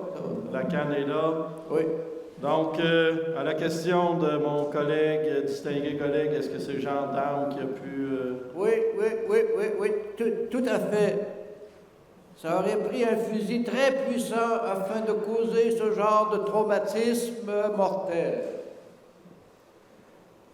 Je confirme que la cause de la mort est une blessure causée par un projectile d'arme à feu. Cependant, je ne peux pas confirmer la distance à laquelle le coup de feu fut tiré. Mais je l'estime environ 6 pieds, car il n'y avait pas de traces de poudre au visage. Est-ce que vous avez d'autres questions, votre honneur? Non, votre honneur, j'ai aucune question. Alors, cher docteur, vous pouvez disposer. Merci de votre témoignage, encore une fois éclairant. J'espère que la santé ira mieux. On aurait pu mettre une petite musique à le temps qui sort. Ah oui, tu danses. Alors, votre honneur, avant de convoquer l'autre témoin, j'aimerais une petite précision à faire au niveau de la famille Farrell encore. Encore. Alors, votre frère Patrick, c'est pas un bon gars, il est accusé de meurtre l'autre fois avec vous. Et là, il est recherché par la police parce que c'est un passeur. C'est-à-dire qu'il traverse la rivière avec un bac, un ferry.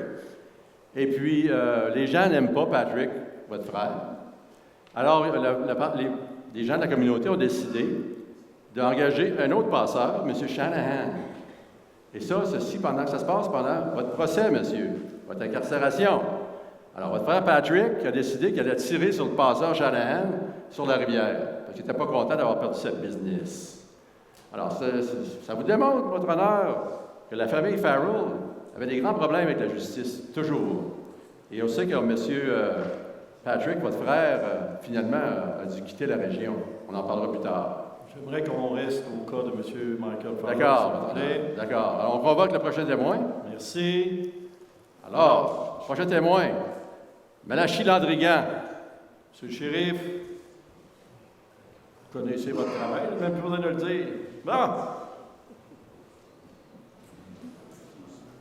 Bonsoir. Bonsoir. Vous savez que vous êtes un des seuls qui m'a salué comme ça. Je vous apprécie, M. Lanieux. Alors, allez-y.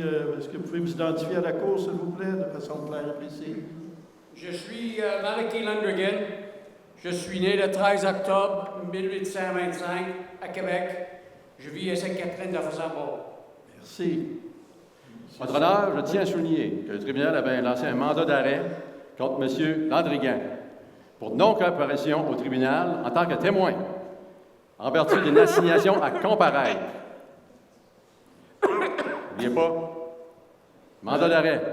Pour quelle raison vous n'êtes pas venu témoigner lors de votre...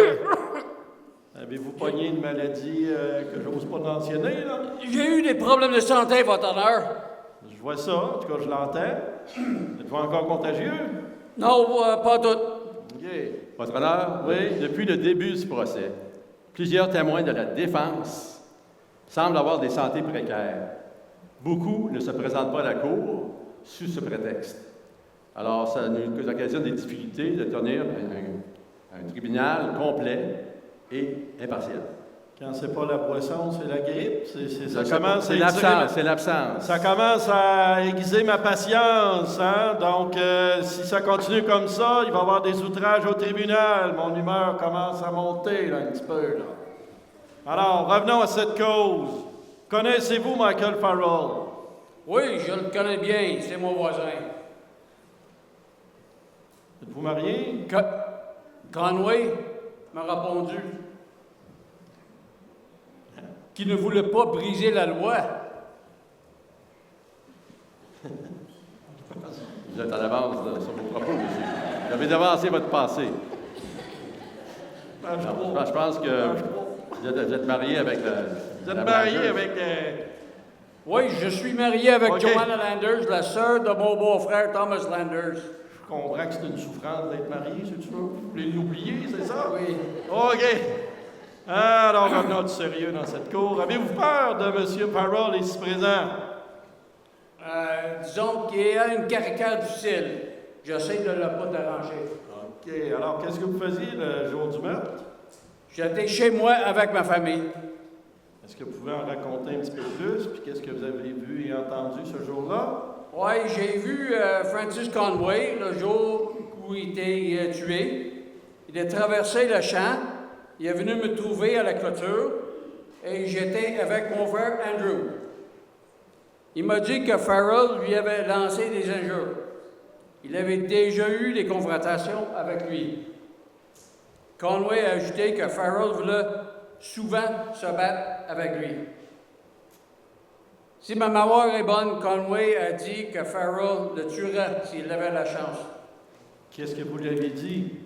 Je l'ai dit à Conway, tu devrais prendre une arme, car tu pourrais être victime d'une attaque.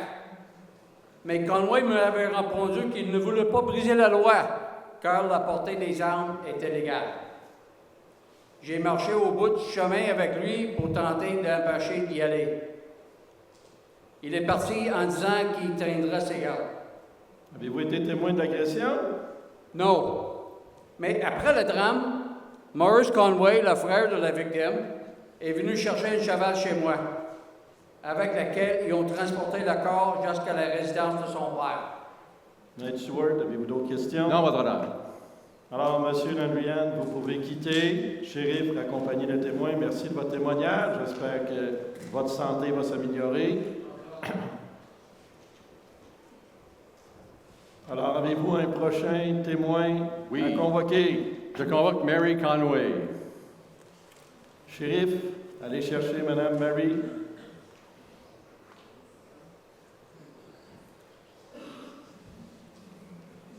Bonjour, mademoiselle. Bonjour. Si vous pouvez parler vis-à-vis le micro, parce que le juge entend est un petit peu dur. Est-ce que vous pouvez vous identifier clairement, chère demoiselle? Je suis Mary Conway, la fille de Francis Conway et Judith Guilfoyle, des fermiers à Sainte-Catherine. Raconte-nous ce qui s'est passé ce jour-là. Le 25 août 1878, mon père et son frère Maurice avaient traversé le champ de Michael Farrell via la clôture en bois, avec un cheval et une charrette, sans fermer la barrière. Mon père et Farrell ont une prise de bec ce matin-là. Tout le monde utilise la voie à l'île de bois du Gosford Railway comme chemin public pour se rendre à Rochebuck. Papa avait peur parce qu'ayant souvent laissé la barrière ouverte, cela avait permis au bétail de Monsieur Clark d'y pénétrer et brouter la récolte d'avoine. Il y a plusieurs brèches entre les 6e et 7e concessions à cause du chemin de fer. Papa voulait avoir des témoins pour confirmer les actions agressives de Farrell, car il l'avait vu porter un fusil ce matin-là. Vous pouvez prendre votre temps. Je comprends que vous vivez des émotions très fortes. Alors, j'ai une autre question pour vous. Est-ce que votre papa a eu des avertissements de M. Farrell? Oui. Ce matin-là, M. Farrell avait crié auparavant « Ceci est ma terre ». Papa avait répondu « La voie du chemin de fer ne t'appartient pas, elle est publique ». M. Farrell a répondu « Ne revenez pas par ici. Si vous le faites, vous ne reviendrez pas à Rushabok sur la même chanson que vous êtes venu. Est-ce que tu te souviens qu'il y aurait eu d'autres avertissements? Oui. Je me souviens que ce jour-là, Thomas Landers, le beau-frère de Pharrell, a averti mon père de ne pas retourner dans ce coin-là. Papa répondit « N'ayez crainte ». Je me rappelle aussi que Malachi Ladrigan, un voisin, a accompagné papa sur une courte distance pour tenter de le dissuader. Monsieur Ladrigan craignait beaucoup Monsieur Pharrell. J'étais en compagnie de mon père, mon petit frère, mon oncle, Maurice Conway, ainsi que Terence McLaughlin et William Landers. Néanmoins, nous avons pris un raccourci par un champ, propriété de Pharrell, jusqu'au marais sur le chemin Gosford. Ça vous a pris combien de temps pour vous rendre là? Environ 20 minutes. On marchait sur la voie ferrée de Gosford lorsque Pharrell est apparu du buisson en courant et a crié « Partez, partez !» Papa a dit « Je le ferai ». Et puis, immédiatement et sans provocation, Pharrell a abattu mon père à bout portant d'une balle dans la tête. Tu peux prendre ton temps, là. J'admets que c'est beaucoup d'émotions pour une jeune fille. Mon papa est tombé. Il ne bougeait plus. Pharrell a dit « Il ne parlera plus jamais ». Mon oncle Maurice a tenté de lui enlever son fusil, mais Pharrell l'a frappé au bras avec le baril du fusil. Et ensuite, il l'a menacé avec la crosse du fusil et a crié « God damn, vous ne me pendrez jamais ». Qu'est-ce que vous avez fait par la suite? On a pris la fuite avant que Pharrell ne puisse recharger son fusil. On craignait de mourir. Pharrell nous a poursuivis avec son arme sur une distance d'environ 5 arpents jusqu'à la route de la concession. Plus tard, mon oncle est retourné chercher le corps. Le curé Leclerc était chez nous et parlait à ma mère lorsque Michael McLaughlin est venu annoncer le décès de papa. Votre témoignage, il est émouvant. Est-ce que vous reconnaissez le meurtrier parmi nous dans cette audience? Oui. Il n'est pas dans la salle en avant de vous, j'espère? Il est assis devant moi ici. Oh! Veuillez noter qu'elle a identifié M. Pharrell. Je l'ai connu toute ma vie et je n'oublierai jamais ce qu'il a fait. Merci pour votre courageux témoignage, mademoiselle.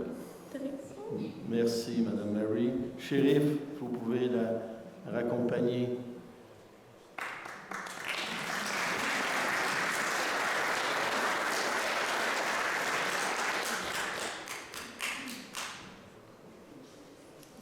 Shérif, allez à côté de M. Pharrell. M. Pharrell, levez-vous.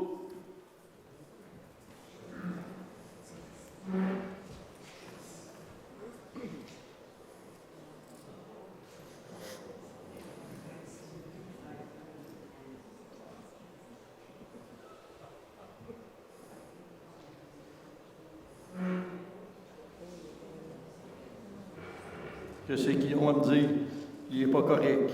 Côté. Côté gauche. Cette idée de le faire de même, c'est un chapeau-là.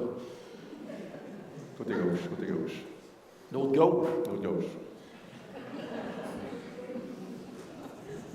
Je suis correct.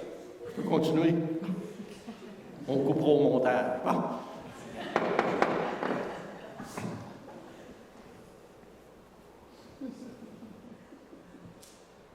Dans l'affaire La Reine contre Michael Pharrell, le jury déclare Michael Pharrell coupable d'homicide volontaire et prémédité. Je ne peux imaginer comment un homme de votre position et de votre intelligence a pu concevoir et commettre un crime aussi horrible. J'ordonne que le prisonnier soit transféré en prison pour être pendu par le cou jusqu'à ce que mort s'en suive le 10 janvier 1879 et que Dieu vous vienne en aide. Ma sentence est rendue. Avez-vous quelque chose à déclarer? Je reconnais avoir tué Conway. Mais si Conway avait formé la barrière et sa maudite grande gueule, bien, tout ça ne serait pas arrivé. Shérif, raccompagnez le coupable à la prison. La cour est levée.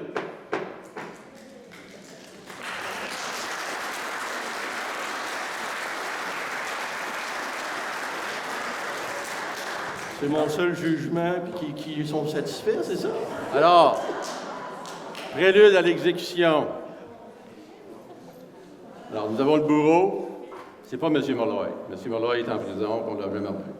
Donc, vous voulez, pour moi, ça.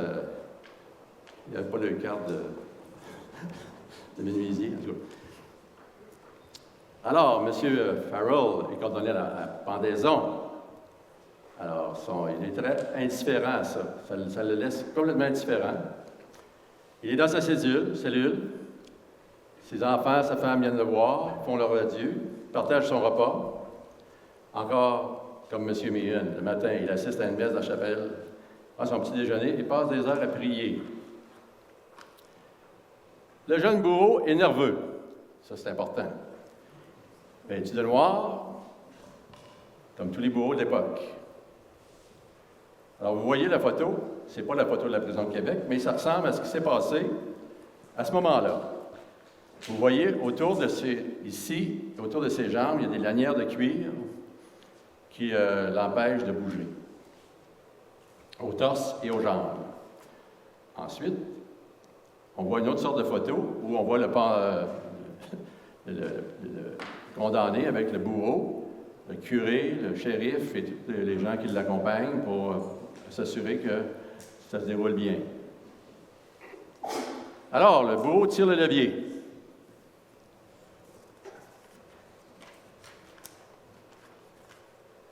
Qui reste coincé environ 1 minute avant que la trappe s'ouvre. M. Farrell est debout, il attend. Sur le levier, il ne se passe rien. M. Farrell a expulsé l'air de ses poumons. Alors, il est pris comme ça. Et il parvient à saisir la corde, je ne sais pas quelle façon, qui s'enroule autour de son bras. C'est une vraie histoire, ça. Alors, il pousse un cri de mort. « Oh my God! » Alors, il se balance entre les temps et l'éternité. Le bourreau secoue la corde. La corde se déroule et l'homme tombe environ 30 cm, encore. Ça va pas bien, la pendaison. Là. Heureusement, ce n'est pas une pendaison publique, c'est dans la cour de la prison de Québec. Alors, M. Farrell est pendu, et ça va pas bien. Le bourreau descend, agrippe les jambes du pendu et tire dessus pour l'étouffer. M. Farrell reste pendu pendant 15 minutes avant de mourir. Le bourreau a tenté de couper la corde à 2 reprises. Le médecin dit non, il n'est pas encore mort. On va attendre. Alors, il y avait 200 spectateurs qui ont regardé ce spectacle. Un photographe a réussi à rentrer dans la prison. On ne sait pas comment, mais peut-être qu'il a soudoyé un gardien, quelconque. Il a pris une photo. Il n'y avait pas d'affaire à être là. Sur la photo ici, on voit le shérif, Allen, celui qui est responsable de la prison. Et le bourreau a eu 30 $ pour faire son sale boulot.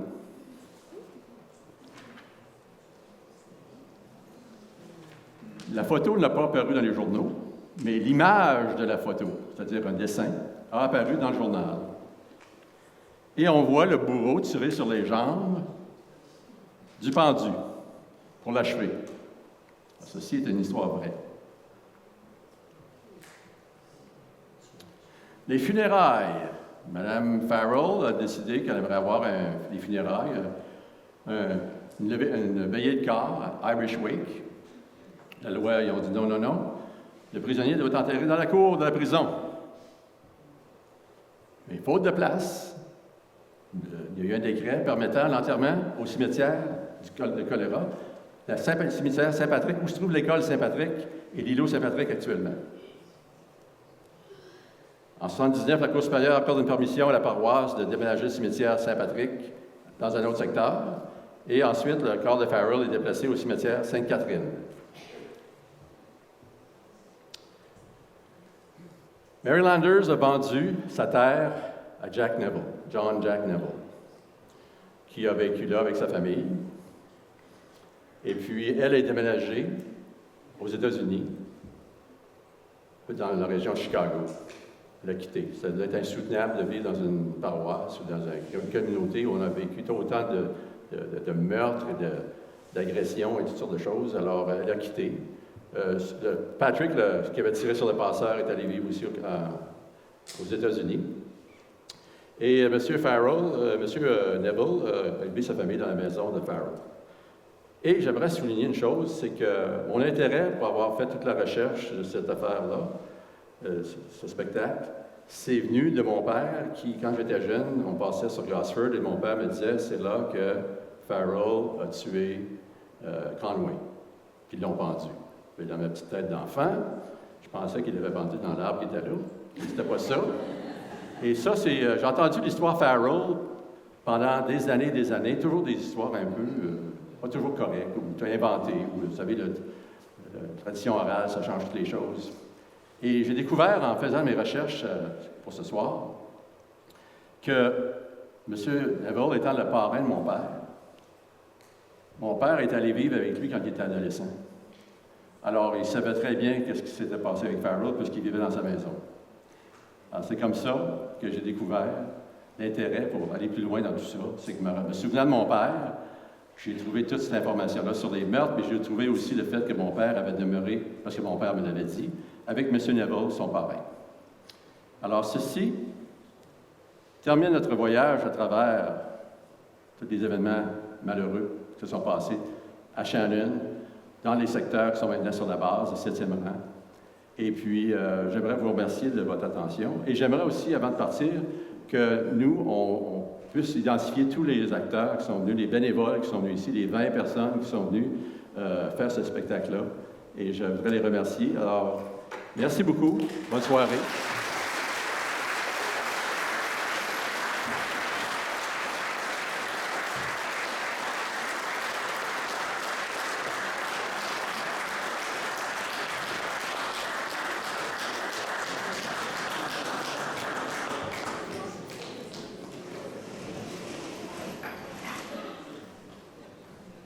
Alors, permettez-moi de vous présenter individuellement les comédiens et comédiennes qui ont pris part par bénévolat à cette magnifique présentation ce soir, ou terrifique, épeurante pour certaines personnes. Alors, j'inviterai sur scène Mme Lynn Chiasson, qui a fait Mme Catherine Farrell.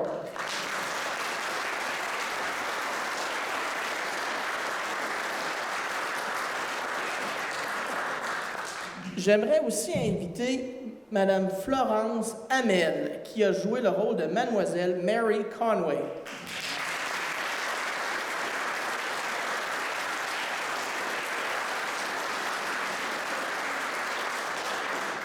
J'aimerais inviter aussi Mme Micheline Martel, qui a joué le rôle de Mme Mary Lawler.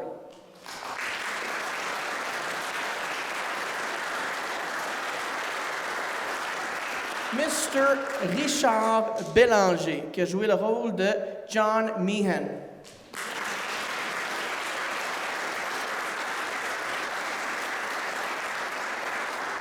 J'aimerais aussi inviter M. Philippe Bertrand, qui a joué les rôles de médecin légiste.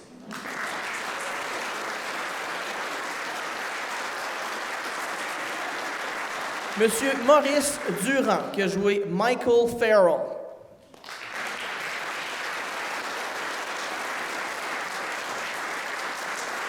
Monsieur Jacques Gauvin, qui a joué George Brown.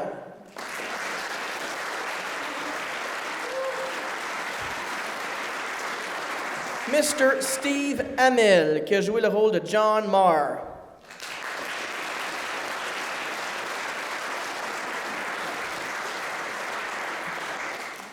Mr. Rob Landrigan, qui a joué le rôle de Malachi Landrigan ou Malachi Landrigan.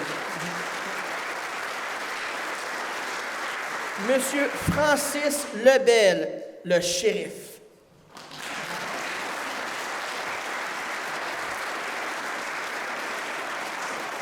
Michael Power, qui a joué le rôle de James Crody.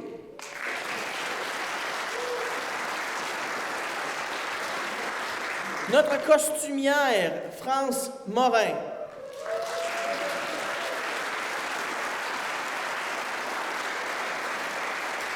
Le juge en chef, Régent Martel.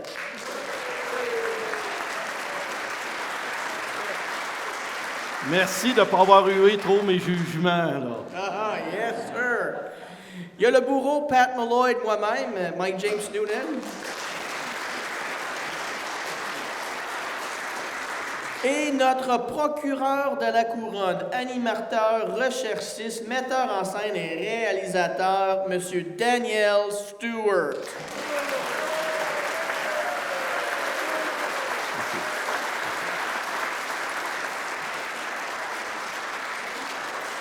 Une telle présentation ne serait pas possible sans le travail acharné de nos techniciens. Alors, un grand merci à Steve McCarthy, qui est à l'éclairage ici. Madame Sabrina Boucher, qui était ici backstage, qui était la manager sur...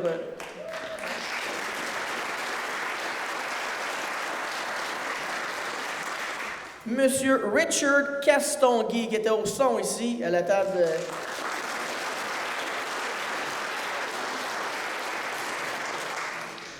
Un gros merci à Maureen McCarthy, qui nous aidait backstage, et aussi Pauline Montreuil. Un grand merci.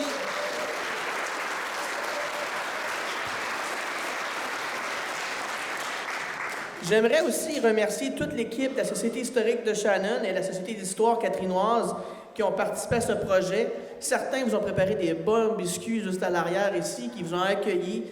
Alors, tous ces gens-là ont fait partie du succès de cette soirée. Et merci à la Ville de Shannon pour votre support, c'est grandement apprécié. Alors, merci à vous, chers spectateurs.